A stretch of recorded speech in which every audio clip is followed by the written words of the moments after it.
everybody, today I will share with you I did the flat panel part. So first we will start by casting on, one in the front, one in the back for the first six stitches. So you make sure that you grab the little bump, red bump, and pass over it there. So when you're making sure the yarn stay on the stitches, and then you come back slowly, not no fast, just slowly. So you pass in front the yarn feeder, go under the red bump like this, and then you come back just like this. You put just a little bit of tension when you get on the edge on both sides. So under the red bump, and then you come back, put it down again under the red bump, and come back.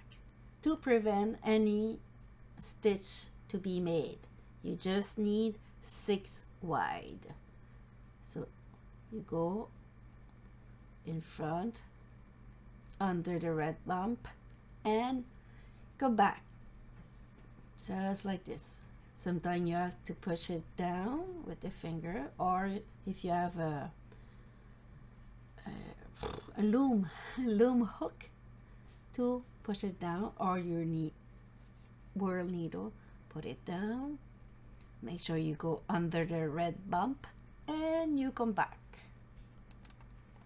Then put it down under the red bump and come back. So if you do that, your edge will be perfect both sides. Because when you do the flat panel with this stitch, it's always put the border curly. So you could use this technique. Oops, almost lost a stitch under the red bump and put it back, and then I continue to crank under the red bump and I come back. So like I said, this stitch is a jersey stitch. It's always getting curly on side. So I use small part like this, like 6 stitch wide. I did a frog with it. Those was the legs. So I reused the same video to share with you how to do the flat panel. But flat panel, when you use not that much stitches, it will be curly. It's almost look like a high cord.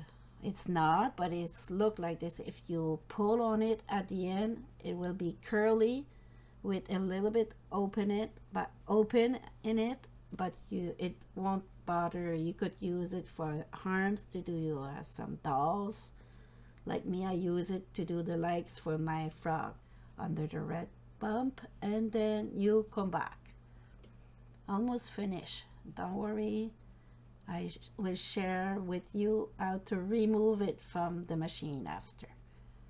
So I go in front, pass through the last stitch under the red bump, pass through the last stitch under the red bump, and again pass in front the last stitch under the red bump to prevent any stitch to be added.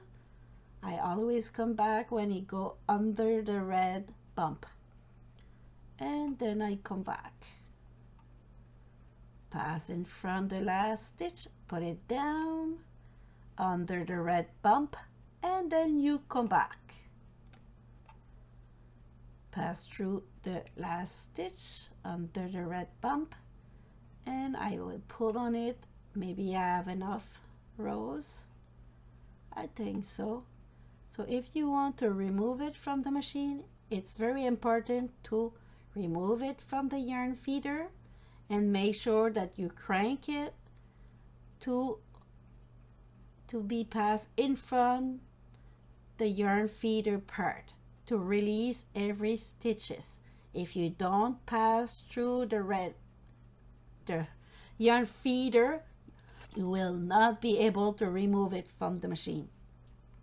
So now it's released. It's time to get it stitch by stitch with your yarn needle, going through the two little red teeth like this, and then one, and the last one there. So now it's done. So thank you to watch. See, it's look open on the side but almost like an I-cord.